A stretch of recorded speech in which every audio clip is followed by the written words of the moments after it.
the Civic Master.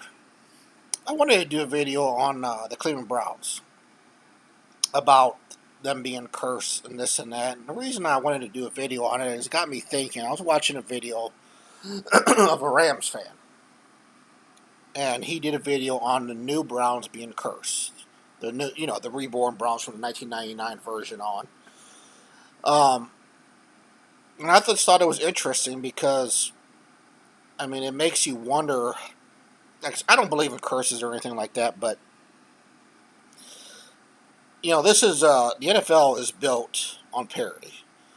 It's built for teams to go from 4-12 to 8-8 the next year to 11-5 the following year. It's built. It's a quick process. There's a salary cap. Every team is only allowed to spend so much money. It's not baseball where you have the Yankees that can go out and spend, whatever the hell they want and can be able to spend a lot more money than some of the small market teams can. It's not like that. Every team has equal opportunity.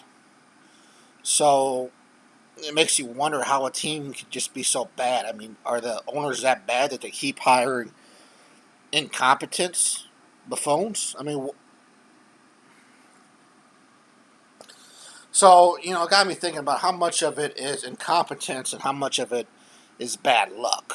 Because I don't really want to use the word cursed, even though when you look at the history of Cleveland teams in general, it's amazing how often they've choked. You think about, the Indians. 95, they had one of the best teams of all time, and they lost the World Series to the Braves. 97, they were one inning away from winning the World Series against the Marlins and blew it in the 11th inning. Well, actually, they blew it in the 9th inning, and then they lost in the extra innings, which I blame that on the coach for putting their Jose Mason, who was a horrible closer that year. But that's a whole other story. And then you look at, obviously just a couple of years ago, they lost to the Cubs in the World Series, where they were up 3-1, had the last 2 games at home. There was another year back, I don't know, like 2007, 2008, where they were up 3-1 in the American League Championship against the Red Sox, and they blew that, and the Red Sox went on to sweep the Rockies. So, the Cleveland Cavaliers obviously won a NBA championship a couple years ago, but outside of that, it's, obviously with the Browns, the old Browns, you had the Red 88 against the Raiders, where they were driving down 14-12 at the 10-yard line, and they only needed a field goal to win. But the field was really, really icy that day, and they already had, I guess they had already missed some field goals and some extra points earlier in the game, so they got concerned and decided to go for a touchdown and got it intercepted. Then you got the mid to late 80s where they lost to the Broncos back-to-back years with the drive and then the fumble. They lost the Broncos again a third time a couple years later, but that was just a total destruction. Bernie Kosar was injured that game. He was wearing a cast, and it was just, the game wasn't even close. But, you look at the new Browns,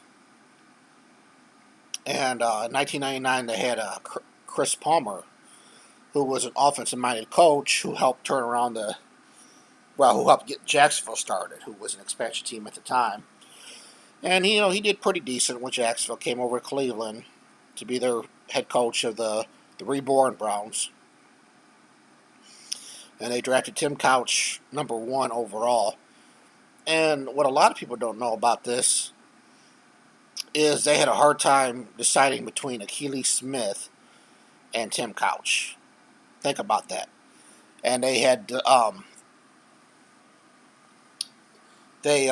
subtracted Donovan McNabb from the number 1 pick early in the process. So they decided early on that they didn't even want nothing to do with McNabb, and had a hard time choosing between Akili Smith and Tim Couch. Think about that. They were that's the Browns in a nutshell, debating on two big busts over a borderline Hall of Famer. Now, of course, you got people that debate on whether or not, Tim Couch would have gone to a better team, with a team with a better offensive line. Would he have been successful? I mean, of all the quarterbacks the Browns have had over the years, to me, he's the only one that could really make an argument because the offensive line that they built for him his first couple of years was atrocious, to say the least. So I understand the arguments, but I don't know. You could say that about some other quarterbacks too, like Derek Carr, or not Derek Carr, but David Carr. I'm sorry, his brother, and other quarterbacks that got drafted by bad teams. We've seen quarterbacks go to bad teams. Of course, a lot of those quarterbacks though were mobile, that were able to transform poor teams and teams that had poor offensive lines. But the Browns as a whole from 2000 to 2001 with Chris Palmer was just horrible. They won 2 games the first year, 3-13 the second year. What's amazing is this team did have nowhere near the talent it has now. The team that went 0-16, and they still managed to win a couple games. Now, of course, they got blown out in a lot of their games, whereas the Browns nowadays, they just lose a lot of close games for the most part. They just can't win. Well, then they hired Butch Davis from University of Miami, and he just turned the whole team around. They went 7-9 in 2001, and I remember this year really well because they started out 3-0, and I remember when they were 4-2, they had a game against the Bears, and I remember I was in the military and I was sitting in there in the day room, and there was a Bears fan in the day room, and there was only like 4 minutes left, maybe 4 to 5 minutes left, and the Bears couldn't convert on a fourth down 21-7. He, of course, assumed the game was over and went out, hung out with some friends, took off. Well, he missed one of the most amazing comebacks ever, when, of course, it had to be against the Browns.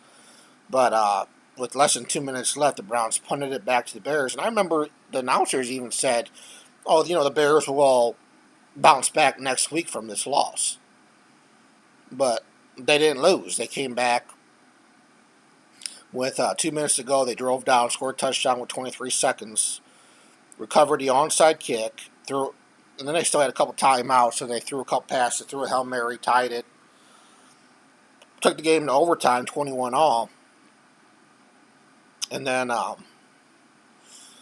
Browns got the ball first, and I remember they threw a pass for about, 9-10 yards, and I thought, okay, good start. And then the very next pass, Tim Couch's pass, the ball got bounced, tipped in the air, intercepted back for a touchdown, and that was how it ended. A sure win that would have brought them up to 5-2. They went to 4-3, and they just never recovered from that. They went 7-9, but there was things that we learned about that team that year, which was that they had a pretty good young defense. They had an Anthony Henry corner that led the league in interceptions with 11. You had, I think it was 11. You had Dalen McCutcheon on the other side, who was no number one corner, but he was okay. He was pretty solid. You had some pretty good linebackers. You had Dwayne Rudd. You had I'm trying to think of the guy's name.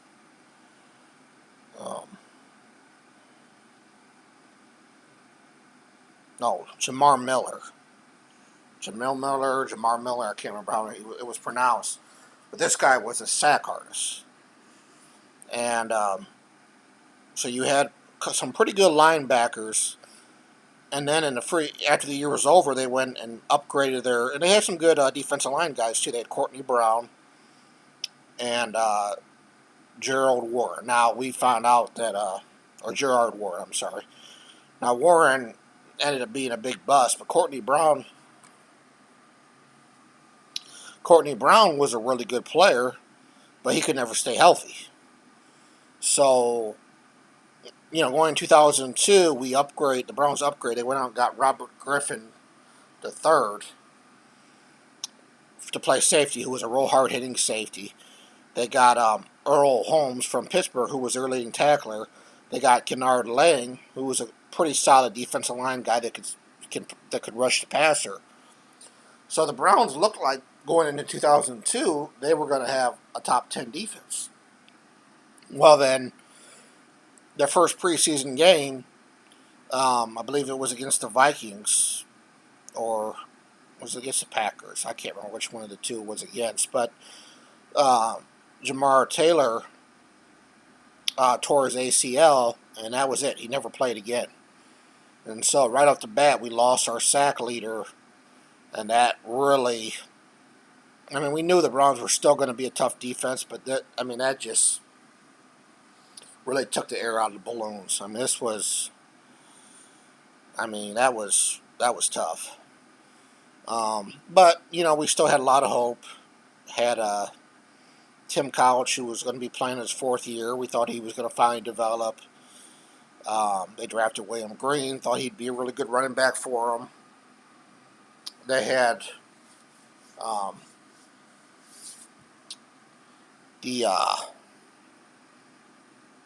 don't even want to call them four amigos, four musketeers, but they had four really good receivers. None of them were special, but they were all number 2, number 3. I'd say all number 2 receivers: Kevin Johnson, Dennis Northcutt, Quincy Morgan, and then Andre Davis. Now they had 2 Davises. Andre Davis they had playing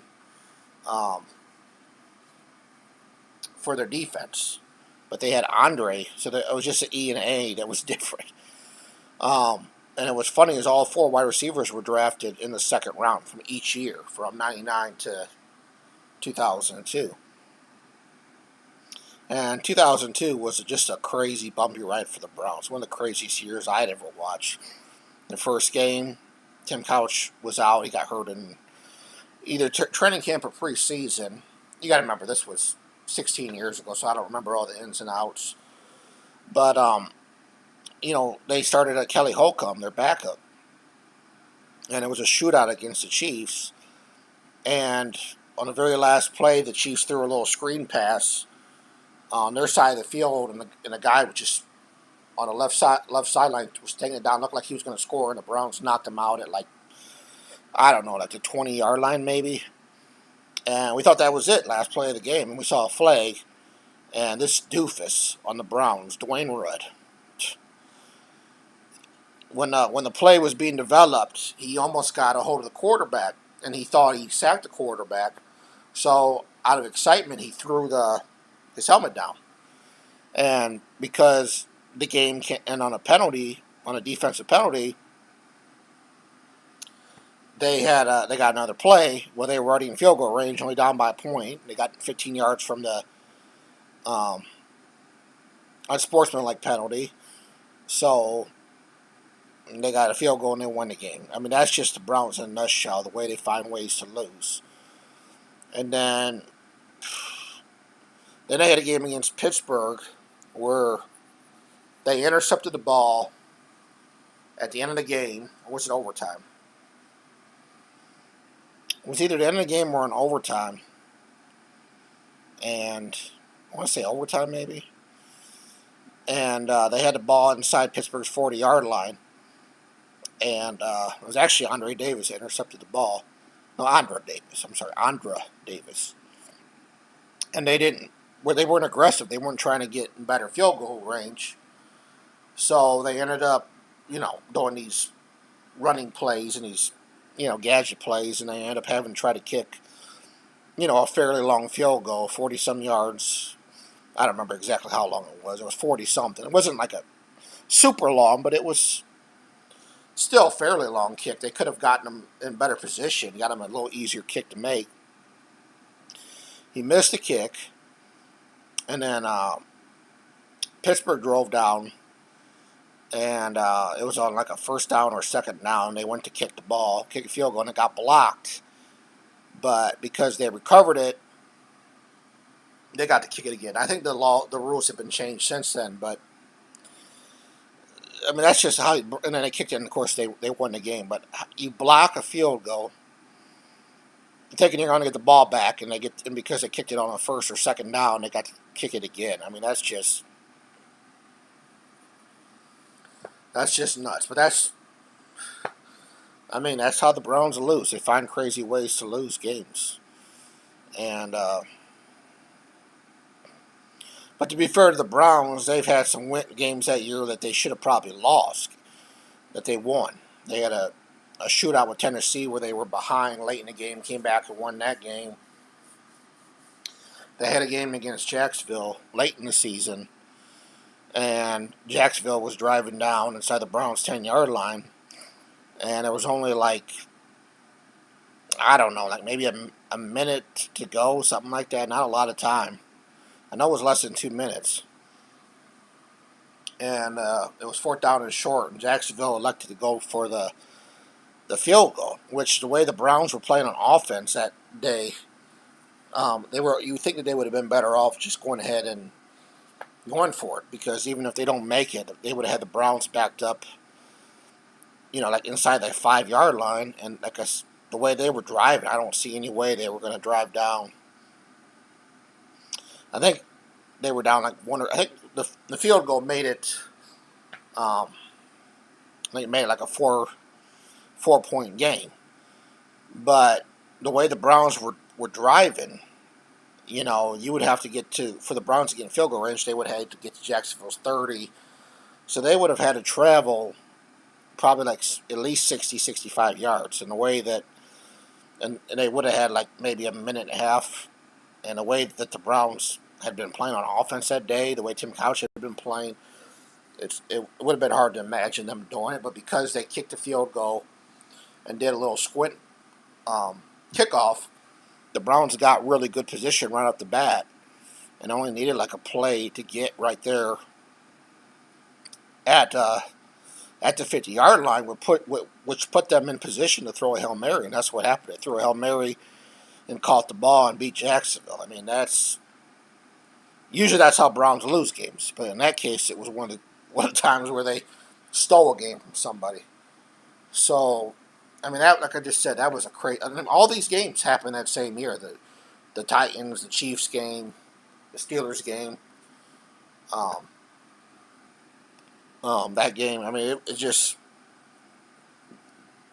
I'm sorry. It was just a crazy year.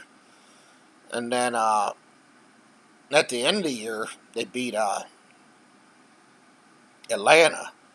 And I'll never forget, they were up by a point, and they handed the ball to William Green. He just, at that point, he was a rookie, and we thought he was going to be a promising young star for the Browns. But he ended up being another first-round bust. He took off, went 64 yards, got the Browns up by 8 points with 3.5 minutes to go.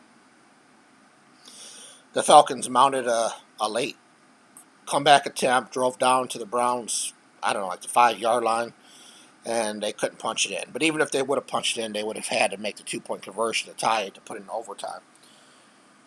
So, you think the year can't get any crazier than what it already has been. Then they make the playoffs as a wild card, 9-7, and they travel to Pittsburgh. Okay, with Kelly Holcomb, because Tim Couch got hurt again. Kelly Holcomb, and this is another reason why you can argue that Tim Couch was just a bust, because Kelly Holcomb played really good that year. He put up 39 points against the Chiefs in a loss because that bonehead thrown the helmet. He threw 200 some, 300 some yards against the Ravens, where Tim Couch got hurt. He almost brought him back late in the game. He also had a really good game beginning of the year against the Bengals, where he threw 200 some yards and a few touchdowns. And then he relieved Tim Couch in the Atlanta game. Didn't really do too much, just mostly handed it off, maybe threw a couple short passes. But every game that he came in, he played well, at least decent to well. And the Browns had some good receivers, like I said. Their offensive line was pretty bad in the first couple years, 99, 2000, but by 2002, they had some decent guys, a Ryan Tucker, a Sean O'Hara, a Ross Verba, you know, Dave Wablock, guys like that. They weren't great. They weren't Pro Bowl players, but they were mediocre. And Kelly Holcomb could just read defenses a lot faster than Tim Couch. So, I mean, but anyway, they go to playoffs. They travel to Pittsburgh, and Kelly Holcomb was on fire that game. They were up 24-7 mid third quarter, and looked like they had a chance to put the game away. They were driving down, and then um,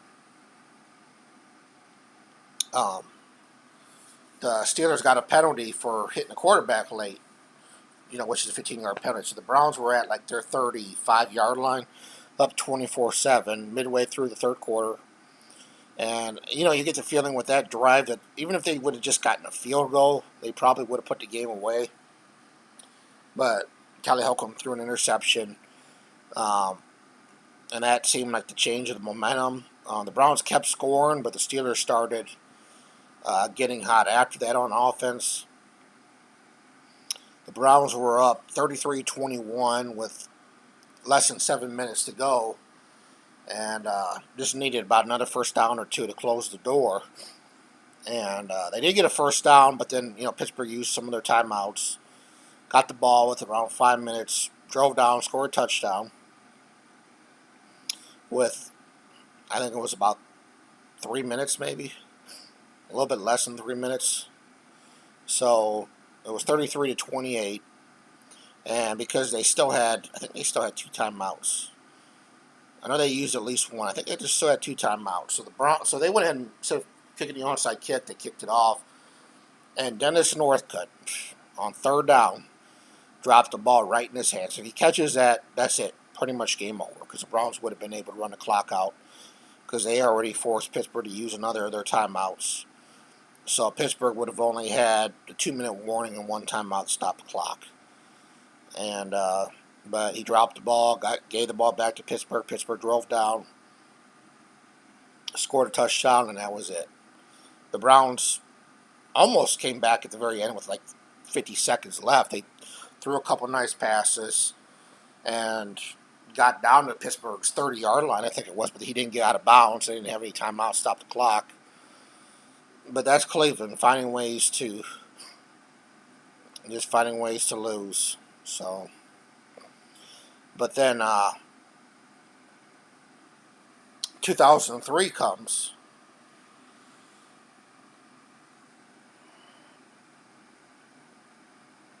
I think I'm going to go ahead and stop this, because it's pushing 23 minutes. So I think I'm going to make a part two. Just because there's so much to talk about, and I've already been talking for. So I think I'm going to make a part two after this. So I just covered the first 4 years. I'll try to probably, because really that seems like the 2001, 2002 were actually some of the more exciting times with the Browns. So I don't plan on, spending as much time on some of these other years. I'm going to try to rush through it. Some of the years I'm just going to just go right through it and get through as fast as I can.